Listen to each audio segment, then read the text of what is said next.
and welcome back to my film and TV channel, the penultimate Apprentice, of course. We got to the interviews, haven't we? So we did a little preview of the interviews. I hope you got a chance to watch that.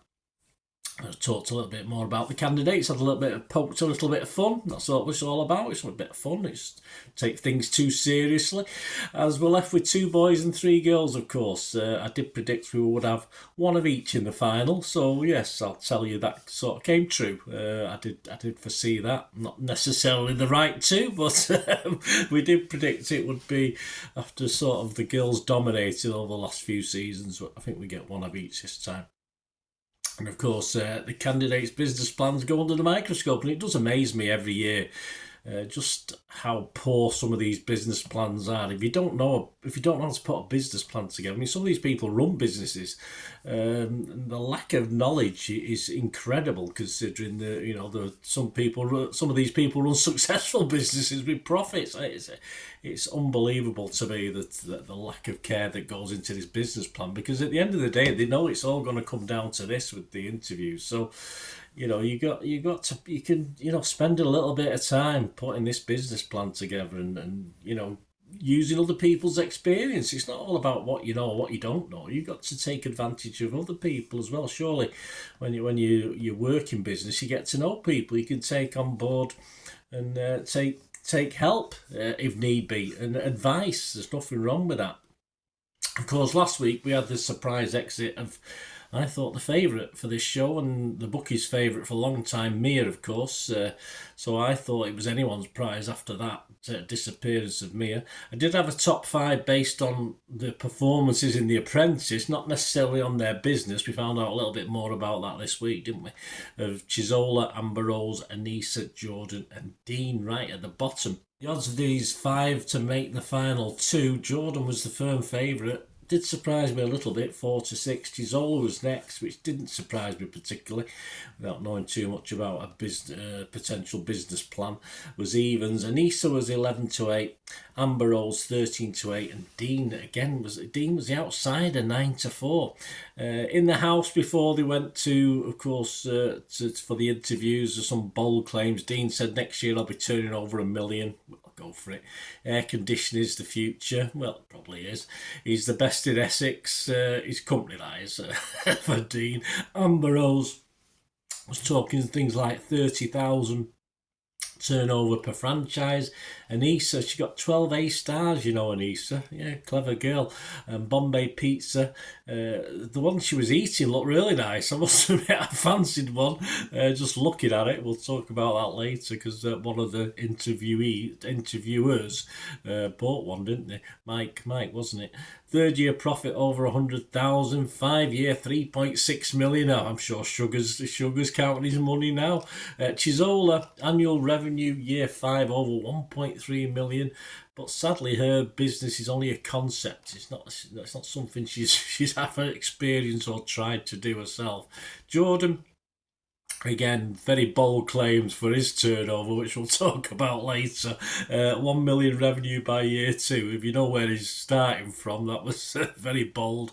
Amber Rose, of course, with her bubble tea business, a new business which she had, but then again, she's done it in her own store.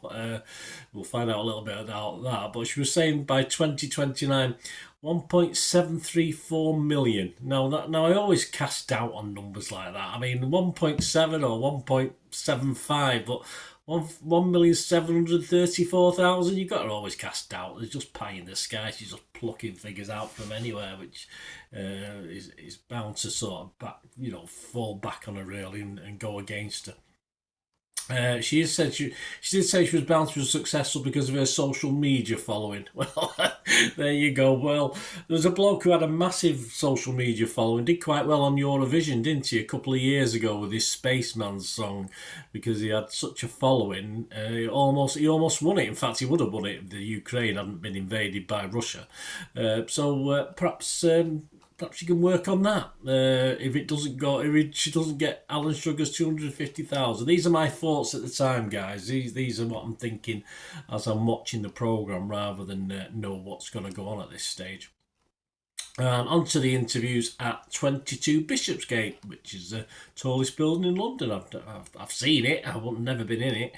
The interviewers, of course, were Mike Souter, Claudine Collins, Linda Plant, and Claude Littner. Anissa, let's have a look at Anissa, how Anissa coped with some of the comments she got. Mike said she doubled the competition. Didn't mention that in the actual thing, it was like a little brief introduction, that she doubled the competition by having two flavours. But you know, Mike, she's also doubled the potential profits, mate. But obviously, a lot of these contestants weren't good at standing the. Once they got criticism, they weren't sort of good at fighting the corner. He actually had a Nisa pizza, and it was delicious, although it was late coming. 5 stars. So there's a general vibe that these are nice. She said too easy to copy though, but she did okay with Mike. She did all right with Claude. Again, there wasn't many handshakes, was there? But Claude's a bit. I think she went to shake his hand and he didn't want. I mean, if they're going to offer their hand, just do it. I always find it a little bit rude, to be honest, even at this stage of the competition. In fairness, Claude came up with some valid points, and Anissa's attitude even made him smile because she was agreeing with him. Well, if you're going to come up with something sensible, Claude, there's nothing wrong with the guy or the lady agreeing with you, of course. And I think he was trying to suggest that she's trying to run before she can walk. But I think the constructive criticism from Claude, which is always good. Claudine obviously questioned why go for this pizza thing when she can get a top job in with all the qualifications, etc. And she did explain the life family balance, which again worked very well. Claudine's a nicer of the interviewers, isn't she? She's usually quite kind, but Claudine liked that. And Linda had growth plan doubts. She said, "Don't give twaddle like she has in this business plan." So she's cleverer than that. But that goes for all of the guys really. The business plans, there's again a lack of care taken for me in it. But Anisha did very well generally. No surprise, obviously, later on, but Anissa did really well.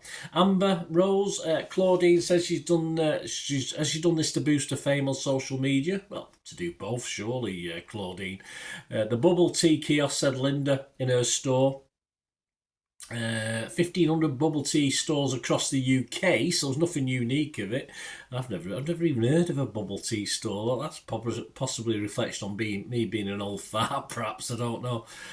She can't compare bubble tea to coffee shops. No, probably can't. 320 stores in 10 years. Again, outlandish figures. Biggest competitor apparently is Mubu. I think I've heard of them. 113 years. Yeah, but they didn't have Sugar's investment and a big social media following, did they? But there you go. Wildly optimistic and not realistic, it was called. So she didn't do too well. Mike looked at the CV and she put winner of the Apprentice 2025.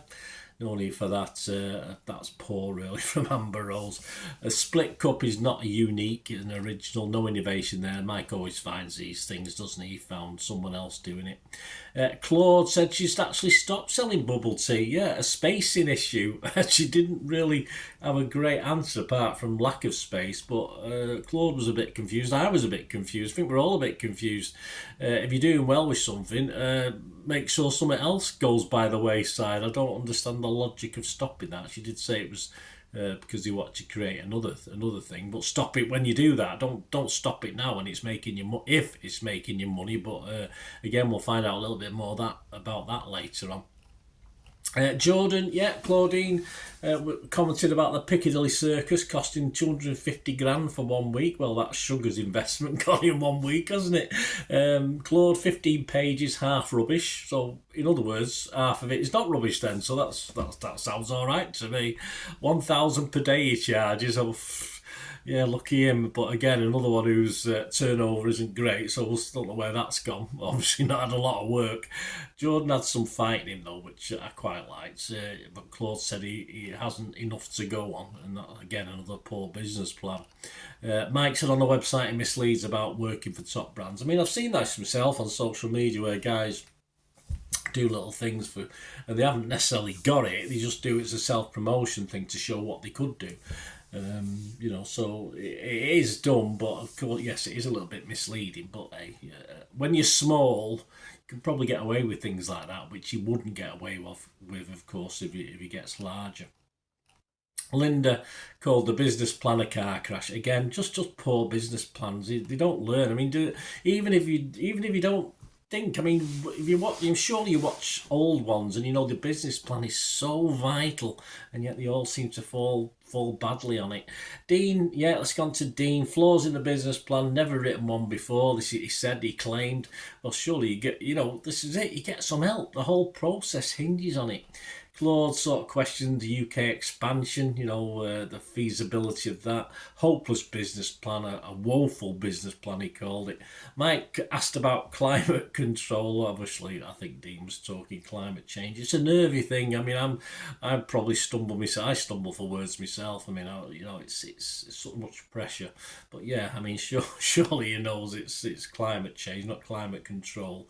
I tell you what, if he had something to do that, then yeah, he might have brought 250 grand off Lord Sugar straight away.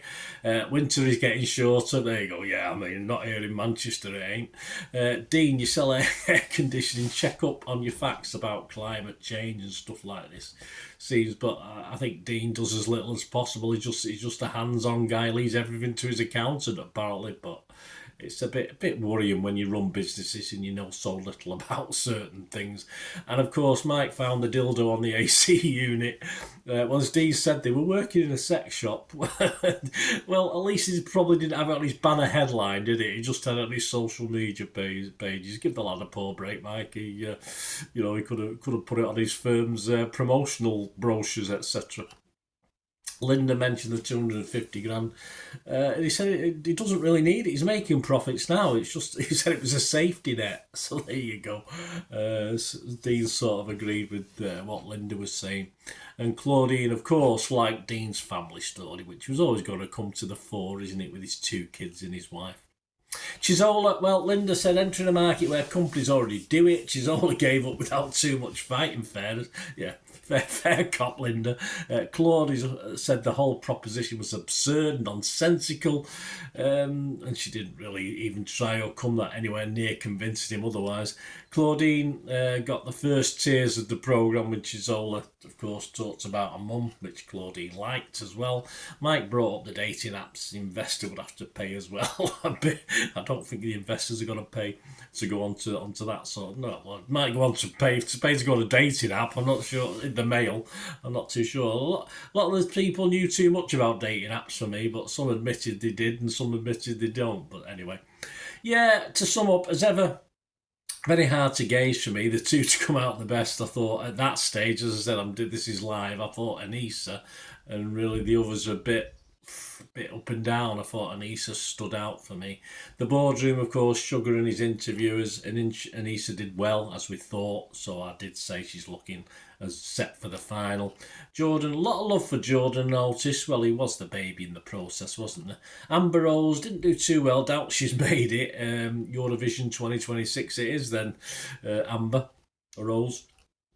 Dean, safe. It's a safe investment. Alan Sugar won't mind that, but he could have the option of mentoring, of course. But of course, Alan Sugar would end up mentoring someone else or offering to mentor someone else at a certain stage. Chisola, it wasn't looking good, was it? And the decision, I thought Anissa definitely, and it would be between Jordan and Dean, I put here. Yeah, Alan Sugar, Lord Sugar May mentor Dean as an aside. Obviously, he ended up mentoring or offering to mentor someone else. And I think that's because Jordan's turnover, he's been in business 8 months with his wonderful graphics for these top brands, but his income is just north of 20,000. So it's not great, is it? Not much of a business, said Sugar. It certainly isn't. We don't know these things till late on. Not impressive. And of course, Dean Sugar was getting the 2 wives share him and his partner. Obviously, there's 2 wives on 25% each. So Alan Sugar's getting that 25%, and the wives are still there, not kicked him out. So that seems to be okay. Amber, no figure for turnover of the bubble tea while she had it in the store. It's just unbelievable, as I say, that how these people don't have these figures. I mean, she's in business. when I had businesses and I have my own businesses, I literally do my thing. I used to do my thing on a daily basis, on a weekly basis. I knew where any profits were coming from, what weren't making me money, etc., etc. It's just unbelievable that some of these people are in business still and doing okay. It really is. But I'm not having that figure for what she actually did in the shop was ridiculous, really. And Issa, yeah, Sugar didn't like the opening the store bit, but the dark shop expansion, which I think Linda hinted at, didn't she? So I say that more convinced me that Anissa was okay. And of course, we said bye bye to Amber Rose, we said bye bye to Gisola, and eventually, yes, based on the fact Jordan's not done a lot of turnover, we said bye bye to Jordan, which didn't surprise me, but he did okay. And if he didn't say get on to me now, although they were laughing about it, he did imply that he needs Jordan to be a bit more to move on a little bit, and then he can help him perhaps expand bigger. But Jordan has to do a lot more than what he's on at the moment. So we'll see. We'll see how that pans out for Jordan, I suppose, one day. So there you go. I think it's fair Anissa deserved this, although she wasn't high up. I think the business, when it all came down to the interviews and the business plans, it started to become clear that at least Anissa has proven it. She got a great product as well. It can be copied, of course, but if you're first out there doing it, it's a big thing, isn't it? So she was willing to bend to the dark shop alternative to buying premises. Chisola was a shoe-in with a better business. I don't think Chisola would have had any problem getting to the last two. It's just the business proposition wasn't good enough. Jordan, I thought, started the process very poorly, and I thought it should have been kicked out quite early on. But as a business embryo, he's got to expand on that. He's got a lot of work to do to get Sugar's mentorship, which is promised. Amber Rose, yeah, didn't have the relevant information to say in a market that I've never heard of a bubble. I have heard of Mubu, so I probably just haven't looked at what they sell. But 1,500 stores already, it is a saturated market. If she could come up with some great figures for a little store in her own shop, it would have helped. But it was never going to fly without that sort of information. So there you go, guys. Join me next week for the final sum up. Yes, at the moment. I thought at the moment I'll be edging towards Anissa. Of course, now she's backtracked on the one store idea to sort of use it as a base. Dean might bring a surprise. It's all down to how they present this now, of course.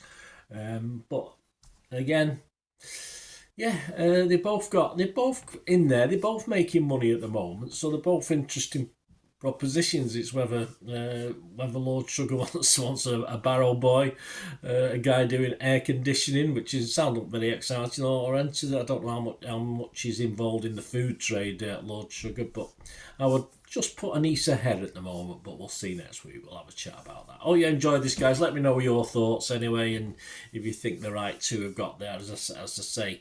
The business plans let a couple of them down there. I think with better business plans and propositions, I think perhaps the certainly final makeup would have been slightly different.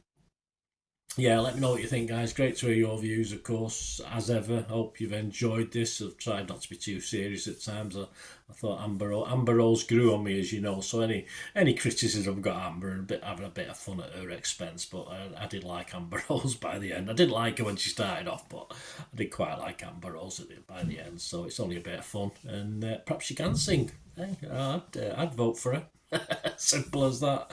So if you like what I try and do on the channel, guys, I'm always after any support you can give me, and there are ways of doing that, and all I ever ask is you can help me out is to stay watching and listening. Ways to help me out, guys, if you watch the ads, if the ads on this YouTube ads, that helps in a very little way, but it all helps. It all, watch the pennies, the pounds look after themselves, they say, don't they? Or the pennies or the 10p's look after themselves. But if you watch the ads or follow the links on the ads as well, that's always a nice way to support the channel. If you sort of hang on for it, I've done that. I watched other people's and followed the ads, just something I fancied, which does happen from time to time. Of course, you can support me by pushing that subscribe button as mentioned earlier, and that's of course pressing the button so you know when these vlogs are coming out. And of course, I'm always interested in your opinions, and of course, if you can give us a like, that'd be wonderful as well. So thanks for watching, guys. hopefully I'll join you very, very soon with something else. Until we meet again, I'll never ask one thing, don't I? Please stay safe, everyone. Bye for now.